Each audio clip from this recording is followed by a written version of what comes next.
परिचय। सर, हम एक फल के अंदर बीज क्यों पाते हैं? श्याम, पादपों में लैंगिक प्रजनन के बाद ही बीज विकसित होते हैं। लैंगिक प्रजनन क्या होता है सर? दो युग्मकों के मिलने से एक नया जीव उत्पन्न होता है। इस प्रक्रिया को लैंगिक प्रजनन कहते हैं।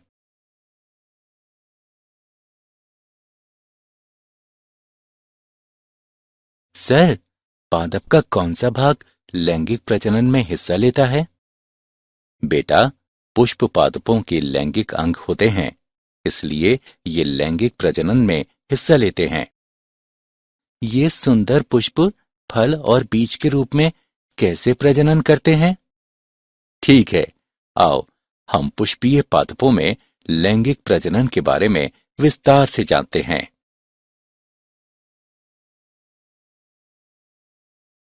उद्देश्य। इस पाठ के अंत में आप निम्न करने में सक्षम हो जाएंगे।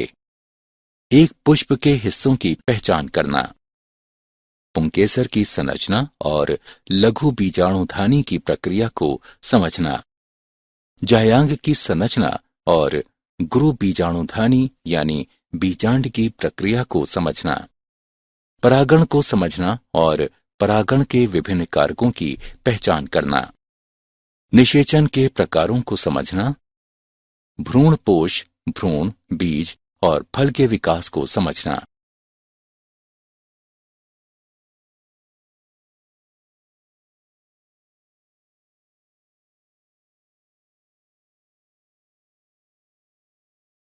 पुष्प के हिस्से।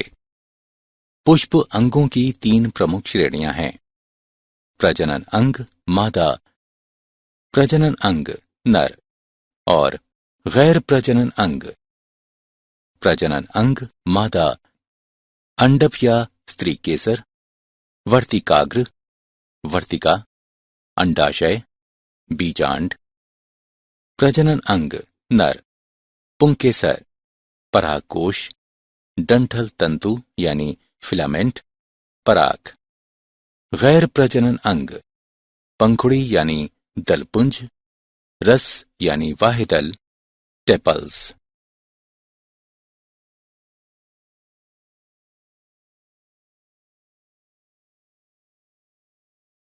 निषेचन पूर्व घटनाएं।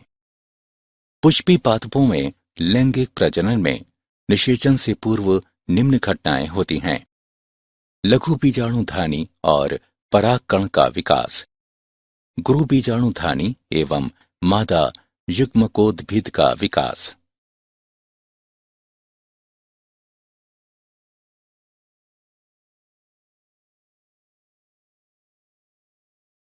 पुंकेसर और परागकोश की संरचना। पुंकेसर की संरचना। पुंकेसर में लंबा एवं पतला डंठल तंतु यानी फिलामेंट तथा द्विपालिक संरचना परागकोश होती है। परागकोश की संरचना। द्विपालिक परागकोश दो कोष्ठ होते हैं।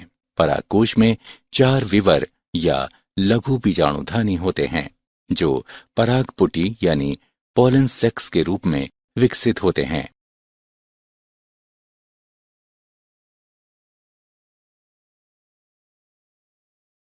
लघु बीजाणुधानी और परागकण का विकास।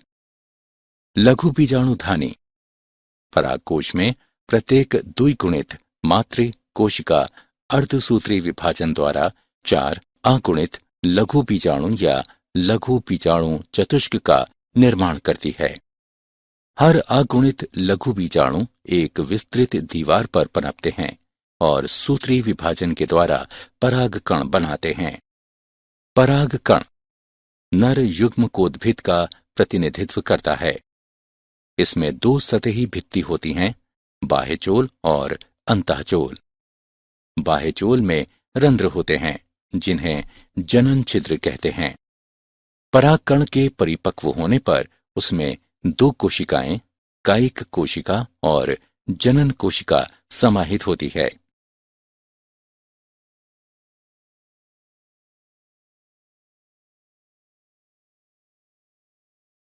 जायांग और बीजांड की संरचना। जायांग। जायांग स्त्री जनन अंग का प्रतिनिधित्व करता है।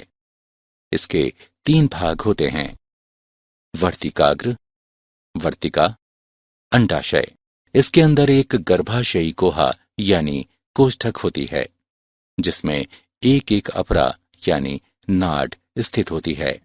अपरा से गुरु बीजाणुधानी या बीजांड निकलता है।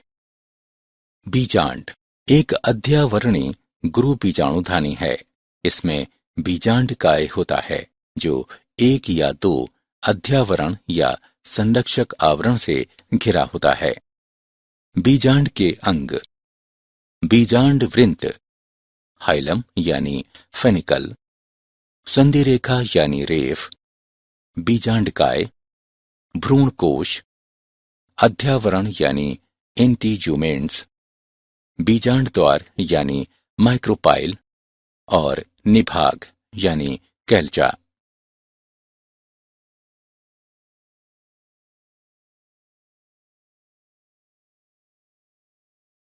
गुरु बीजाणु जनन और मादा युग्मकोद्भिद का विकास। गुरु बीजाणु जनन की प्रक्रिया विकसित होते बीजांड के बीजांडकाय के अंदर घटित होती है। एक प्रसूतक कोशिका बीजांडकाय में बीजांड द्वारी शीर्ष पर विभाजित होती है। एक प्रसूतकीय कोशिका बाह्य भित्तीय कोशिका और आंतरिक बीजाणुजन कोशिका में विभाजित होती है। स्पोरारॉग्नोस कोशिका गुरु बीजाणु मातृ कोशिका की तरह व्यवहार करती है। गुरु बीजाणु मातृ कोशिका के अर्धसूत्री विभाजन से 4 गुरु बीजाणुओं का उत्पाद होता है, जिनमें से एक कार्यशील होता है और अन्य 3 अपविकसित यानी अपभ्रष्ट हो जाते हैं। कार्यशील गुरु बीजाणु समसूत्री विभाजन से स्त्री यानी मादा युग्मकोद्भिद यानी भ्रूणकोश के रूप में विकसित होता है। मादा युग्मकोद्भिद में 8 केंद्रीय न्यूक्लिएट यानी भ्रूणकोश की रचना करते हैं। भ्रूणकोश की 3 कोशिकाएं, 2 सहायक कोशिकाएं और बीजांड द्वारी शीर्ष स्थित एक अंड कोशिका अंड उपकरण का निर्माण करती है।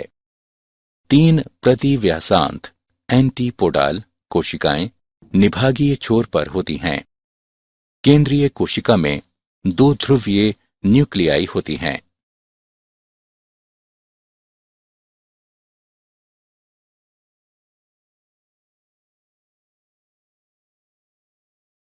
परागण। परागकण के नर परागकोश से स्त्री केसर के वर्तिकाग्र तक स्थानांतरण या संचारण को परागण कहा जाता है। परागण 3 प्रकार के होते हैं: स्वयुग्मन यानी ऑटोगैमी, एक ही उसी पुष्प में परागकोश से वर्तिकाग्र तक परागकणों का स्थानांतरण है। स्वपरागित पुष्पों में परागकोश एवं वर्तिकाग्र एक दूसरे के पास अवस्थित होते हैं और स्वपरागण या ऑटोगैमी को सुलभ कराते हैं। सजात पुष्पी परागण एक ही पादप के एक पुष्प के परागकणों का दूसरे पुष्प के वर्तिकाग्रों तक का स्थानांतरण होता है। पर निषेचन इसमें भिन्न पादपों के परागकोश से भिन्न पादपों के वर्तिकाग्र तक परागकणों का स्थानांतरण होता है।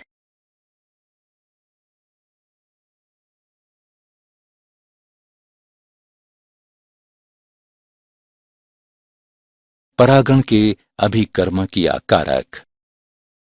परागण अभिकर्मक ऐसा कारक होता है जो एक ही प्रजाति के पादप के पुष्प में पराग को नर से मादा के प्रजनन अंग तक स्थानांतरित करता है।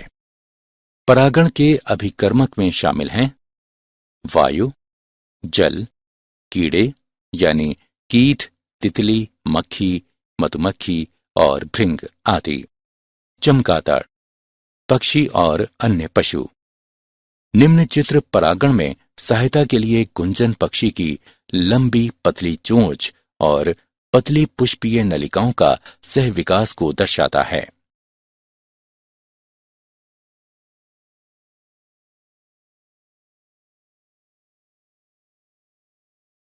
पराग, स्त्री केसर, संकर्षण यानी पारस्परिक क्रिया। सुयोग्य परागण द्वारा परागकण किसी जनन छिद्र के माध्यम से एक पराग नलिका उत्पन्न करने हेतु वर्तिकाग्र पर अंकुरित होते हैं। परागकण के तत्व अंडाशय में स्थित बीजाणु बीजांड द्वारी शीर्ष तक पहुंचने के लिए पराग नलिका के माध्यम से गमन करते हैं। इसके पश्चात पराग नलिका तंतुरूप समुच्चय के माध्यम से एक सहायक कोशिका में प्रवेश करती है।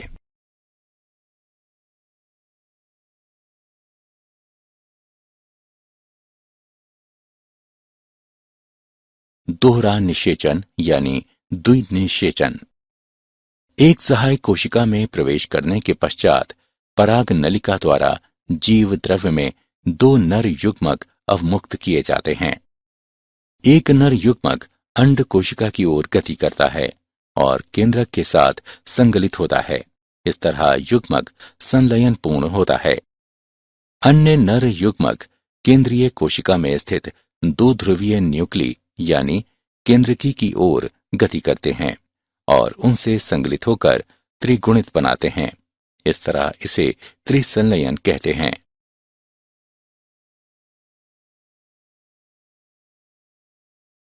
निषेचन पश्च घटनाएं। निषेचन पश्च घटनाओं में शामिल है भ्रूण पोष का विकास, भ्रूण का विकास, बीजांड बीज के रूप में और अंडाशय फल के रूप में विकसित होना। भ्रूणपोष कोशिका बार बार विभाजित होती है तथा एक त्रिगुणित भ्रूणपोष ऊतक की रचना करती है। इन ऊतकों की कोशिकाएं संरक्षित खाद्य सामग्री से पूरित होती हैं और विकासशील भ्रूण की पोषकता के लिए उपयोग की जाती हैं।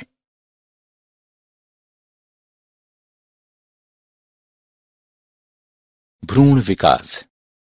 गोलाकार, हृदयाकार तथा परिपक्व भ्रूण के निर्माण के लिए युग्मनज प्राक भ्रूण का समसूत्री विभाजन होता है। भ्रूण की संरचना। एक भ्रूण में समाहित होते हैं एक भ्रूणीय अक्ष, दो बीजपत्र यानी डाइकोट में और एक एक बीजपत्र यानी मोनोकोट्स में। बीजपत्र के स्तर के ऊपर भ्रूणीय अक्ष की प्रोटीन यानी एपिकाटील बीज पत्रोपत्रिक होती है जो प्रांकुर या स्तंभ सिरे पर प्रायः समाप्त होती है। बीज पत्राधार में बीज पत्रों के स्तर से नीचे बेलनाकार प्रोटीन जो कि मूलांत सिरा या मूलज के शीर्षांत पर समाप्त होती है।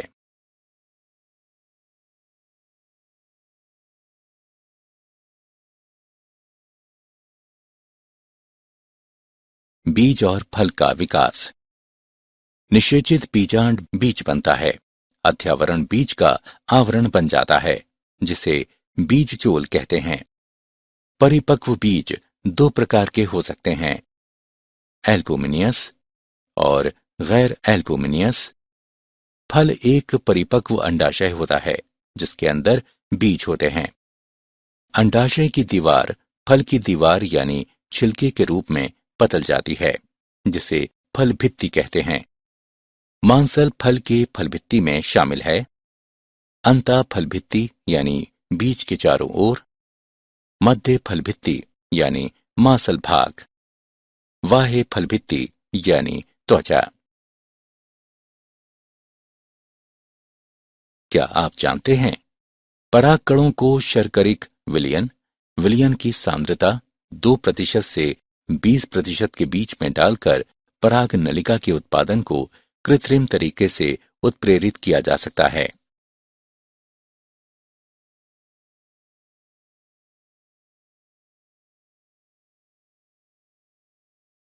सारांश। आइए हमने जो कुछ सीखा उसे संक्षेप में दोहराएं। पादप के पुष्प में निहित होता है नर जनन अंग यानी पुंकेसर, मादा जनन अंग यानी स्त्री केसर और गैर जनन अंग। परागकण परागकोश के लघु बीजाणुधानी के अंदर विकसित होते हैं। स्त्री केसर के 3 अंग होते हैं, वर्तिकाग्र, वर्तिका तथा अंडाशय। गुरु बीजाणुधानी प्रक्रिया के बाद एक 7 कोशिकीय एवं 8 न्यूक्लीकृत भ्रूण कोश का निर्माण होता है। परागण एक प्रक्रम है जिसमें परागण परागकोश से वार्तिकाग्र तक स्थानांतरित होते हैं। आवृत्ति बीजी दोहरा निषेचन प्रदर्शित करते हैं क्योंकि प्रत्येक भ्रूण कोश में 2 संलयन, युग्मक संलयन तथा त्रिसंलयन होते हैं। युग्मनज भ्रूण तथा प्राथमिक भ्रूणपोष कोशिका भ्रूणपोष ऊतक गठित करती है। निषेचन के पश्चात अंडाशय फल के रूप में तथा बीजांड बीज के रूप में विकसित होता है।